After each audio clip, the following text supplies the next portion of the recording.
1 Tessalonicenses capítulo 2, versículo 13. Outra razão ainda temos nós para incessantemente dar graças a Deus.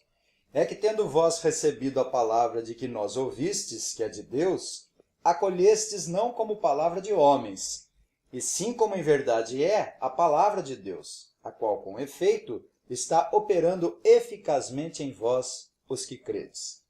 Nosso Deus, nosso Pai, Deus gracioso, todo-poderoso, Deus eterno, justo e verdadeiro. Agradecemos por essa oportunidade maravilhosa de estarmos pregando a Tua palavra com o propósito de expandir o reino de Deus, tanto dentro dos ouvintes quanto fisicamente. Nós pedimos pelo poder do Espírito Santo que os ouvintes, a começar de mim, experimentem o poder de Deus, a operação eficaz do Teu Espírito. Oramos agradecidos por essa oportunidade rica, em nome de Jesus. Amém. O conceito teológico de palavra de Deus inclui a palavra escrita, a Bíblia, a palavra encarnada, o Senhor Jesus. João disse, no princípio era o Verbo, e o Verbo estava com Deus, e o Verbo era Deus. E o Verbo se fez carne e habitou entre nós, e vimos a sua glória como a glória do unigênito do Pai, cheio de graça e de verdade. E continua João ainda, mas no Apocalipse 19, 13, está vestido com um manto tinto de sangue, e o seu nome se chama o Verbo de Deus. Ou seja, o Verbo é a palavra de Deus. Mas essa ideia bíblica de palavra de Deus não apenas inclui a Bíblia e a palavra encarnada no Senhor Jesus Cristo, mas também a palavra proclamada, ou a palavra pregada. Assim, no conceito teológico e bíblico, a pregação é a própria palavra de Deus. A pregação é a Vox Dei, e isso está registrado no primeiro capítulo de um dos símbolos de fé reformado mais importante, que é a Segunda Confissão Helvética, elaborada em 1562 por Heinrich Bullinger. Ele disse, a pregação da palavra de Deus é palavra de Deus. Por isso, quando a palavra de Deus é presentemente pregada na igreja, por pregadores legitimamente chamados, cremos que a própria palavra de Deus é proclamada e recebida pelos fiéis, e que nenhuma outra palavra de Deus deve ser inventada e nem esperada dos céus. Então vamos considerar esse versículo 13 do capítulo 2 da primeira carta de Paulo aos Tessalonicenses sobre o tema A pregação é a palavra de Deus. E eu chamo a atenção dos ouvintes, em primeiro lugar, para aquilo que Paulo diz, outra razão ainda temos nós para incessantemente dar graças a Deus. Por que ele diz outra razão? Porque ele já havia descrito os vários motivos que o levou a dar graças a Deus pela igreja. Vimos que ela tinha uma fé operosa, um amor abnegado, uma esperança firme. Os tessalonicenses eram reconhecidamente eleitos de Deus, receberam a palavra de Deus no poder do Espírito Santo, tornaram imitadores de Paulo, apesar de muitas lutas, receberam a palavra de Deus com alegria no Espírito Santo, se tornaram modelos não apenas na Macedônia e na Caia, mas também em toda parte.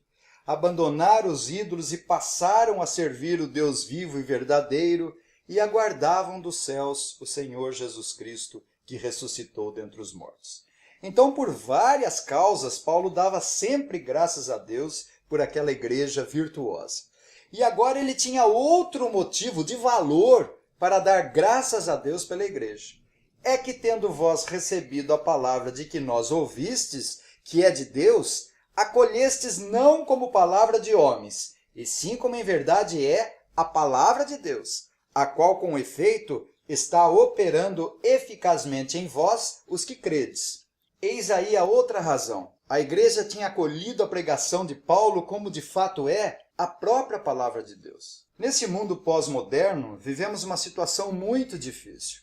A pregação está cada vez mais em desuso, desprezam a doutrina da graça eletiva de Deus, impõem elementos estranhos aos cultos, e o evangelho que se prega é um evangelho sentimentalista, sociológico, novas descobertas do evangelho pelas novas revelações ditas do Espírito Santo. Paulo ficou admirado e espantado não com os falsos mestres das igrejas da Galácia, mas com elas próprias.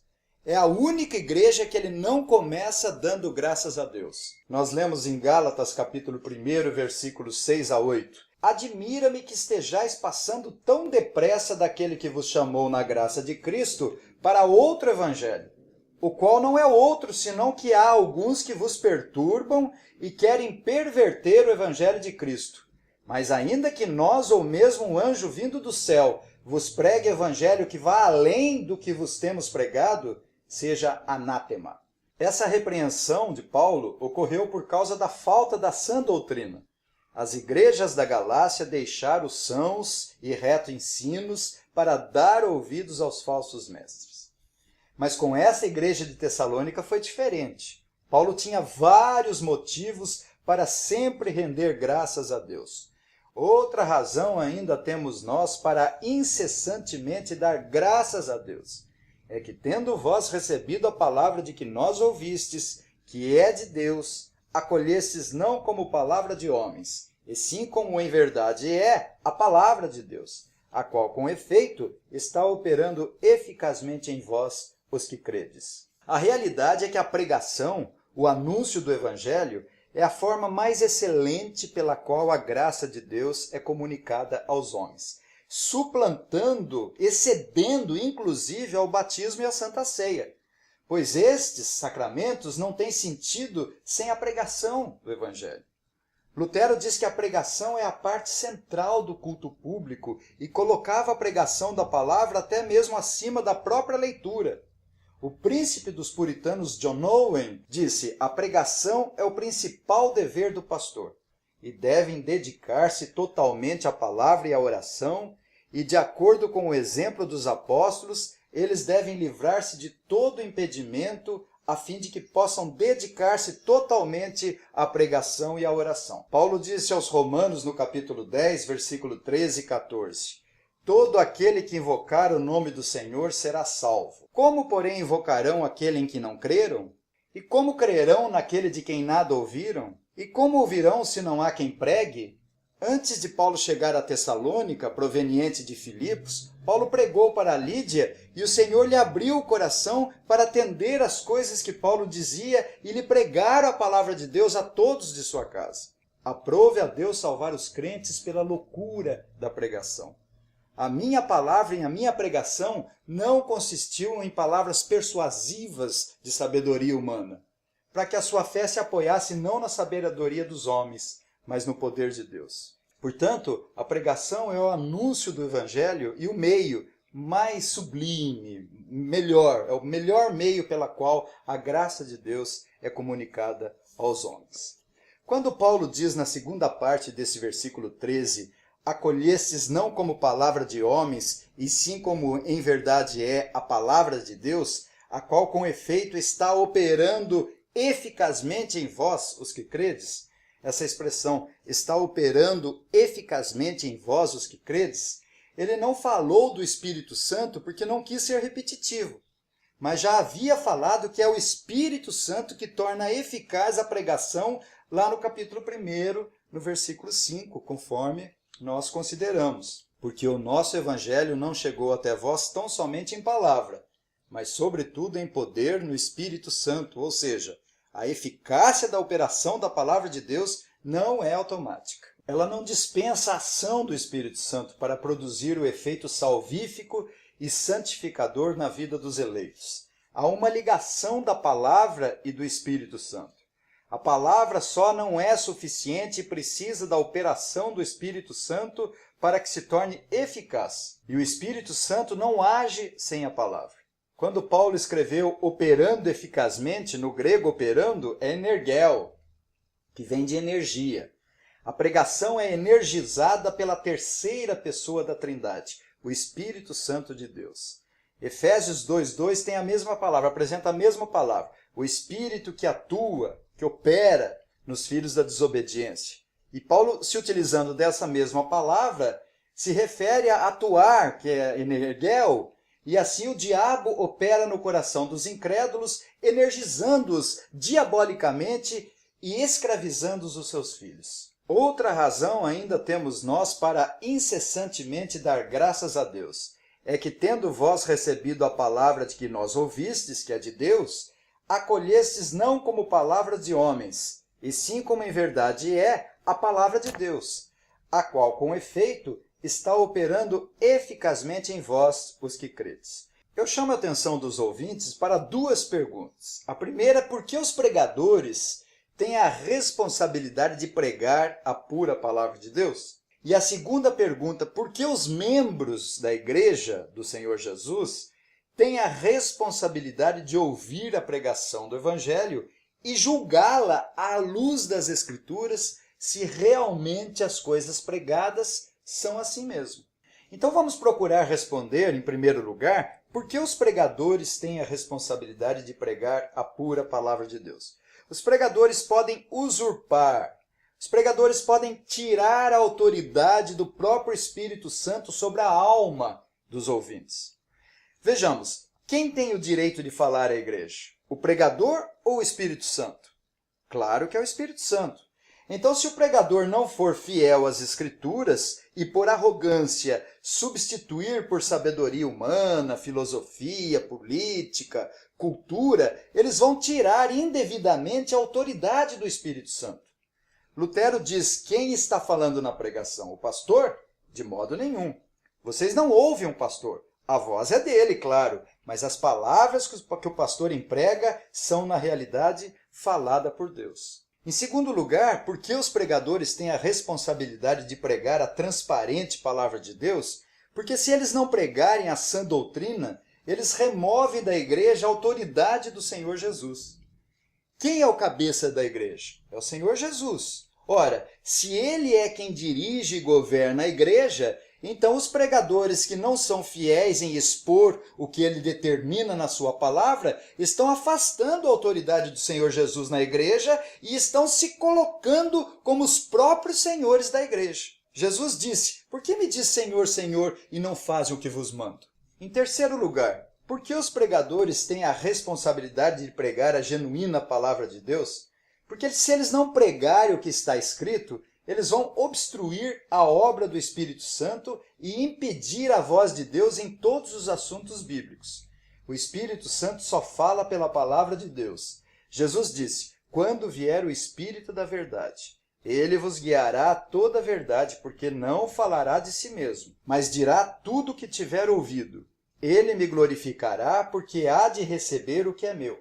Então o papel do Espírito Santo é glorificar o Senhor Jesus, e isso só é possível pela palavra de Deus. Portanto, se os pregadores não desenvolver o que está escrito, eles vão obstruir a obra do Espírito Santo e impedir a voz de Deus em todos os assuntos bíblicos. A quarta pergunta, por que os pregadores têm a responsabilidade de pregar a genuína palavra de Deus?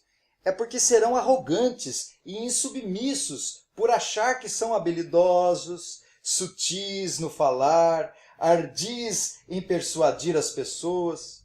Repito, a eficácia da pregação depende da ação iluminadora do Espírito Santo, quer seja na preparação do sermão, quer seja na entrega da mensagem. Em quinto lugar, por que os pregadores têm essa responsabilidade de pregar a verdadeira palavra de Deus? Porque se não pregarem as Escrituras, darão mau testemunho, darão péssimo exemplo. Pois como exortarão os seus ouvintes a ouvir, estudar, meditar nas Escrituras, se nem eles próprios não fazem isso? Como exortarão ao estudo da palavra se estão negligenciando na instrução? Paulo disse aos Romanos, tu que ensinas a outrem, não te ensinas a ti mesmo? Portanto, essas são as 5 perguntas acerca da responsabilidade dos pregadores, daqueles que estão pregando o evangelho, sejam ministros ou sejam membros da igreja, de pregar a verdadeira palavra de Deus. Agora, voltando para o lado dos ouvintes, por que os membros da igreja têm a responsabilidade de ouvir a pregação do evangelho e julgá-la à luz das Escrituras? Porque a igreja é responsável pelo seu coração. Os irmãos são responsáveis pela sua alma e cabe a cada um dos membros da igreja sempre julgar e avaliar a pregação à luz da palavra de Deus. Hermann Hoeksema disse, A única marca importante, distintiva da verdadeira igreja é a pura pregação da palavra de Deus.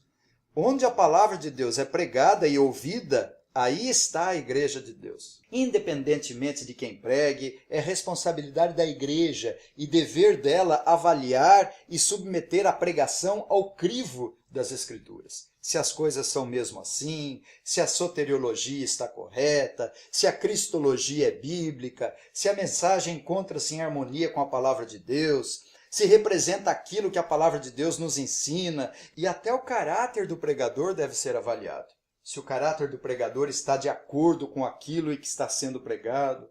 Somos pecadores, é verdade, jamais seremos puros como a palavra de Deus, mas os frutos se percebem. A árvore se conhece pelos seus frutos. O segundo motivo pelo qual os membros têm a responsabilidade de ouvir a pregação do Evangelho e submetê-la ao crivo das Escrituras é porque a igreja será fraca e indiferente à glória de Deus, acostumando-se a ouvir porcaria, aquilo que não tem valor, e torna-se indiferente à palavra de Deus e à sua autoridade. O Evangelho são boas novas, a mensagem acerca dos problemas e sofrimentos não é mais importante do que a glória de Deus, a majestade de Cristo e a excelência do Espírito Santo. A igreja deve conhecer os atributos de Deus, deve saber que Deus é santo, sábio, soberano, amoroso, misericordioso, bondoso, justo, mas que se ira também, verdadeiro, gracioso, glorioso, todo-poderoso, Deus eterno, Deus maravilhoso. Deve saber acerca da natureza corrupta e caída do homem. Deve compreender a pessoa e obra do Senhor Jesus, bem como seus ofícios real, sacerdotal e profético. Deve compreender a pessoa e obra do Espírito Santo, bem como seu chamado, a adoção, a regeneração, a justificação, a santificação, a doutrina da igreja, a doutrina do futuro, os discursos humanos, as ideologias, palavras de sabedoria, não promove salvação e santificação. A terceira razão pela qual os membros da igreja têm a responsabilidade de ouvir a pregação do Evangelho e julgá-la à luz das Escrituras, é porque ela mesma se prejudicará e não será ajudada pela única fonte de ajuda que são as Escrituras. As Escrituras são suficiente, única, completa, perfeita palavra de Deus. Tudo que diz respeito à nossa fé, salvação, boas obras, glória de Deus, vontade de Deus, está expressamente registrado nas Escrituras. E se não estiver expressamente registrado nela, nós podemos deduzir das Escrituras, tão óbvia, tão claramente, que não há necessidade de um curso mais aprofundado de teologia. Os puritanos falaram sobre a majestade do estilo das Escrituras, a eficácia da sua doutrina, a sublimidade da sua matéria e a harmonia de todas as partes.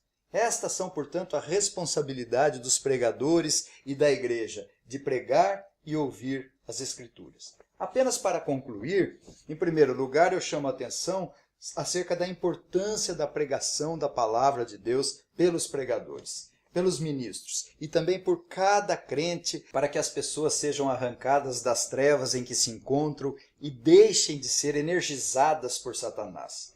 Pedro diz, a fim de proclamardes as virtudes daquele que vos chamou das trevas para a maravilhosa luz. Lutero diz, incorre em grave pecado quem não ouve a pregação do Evangelho e despreza semelhante tesouro.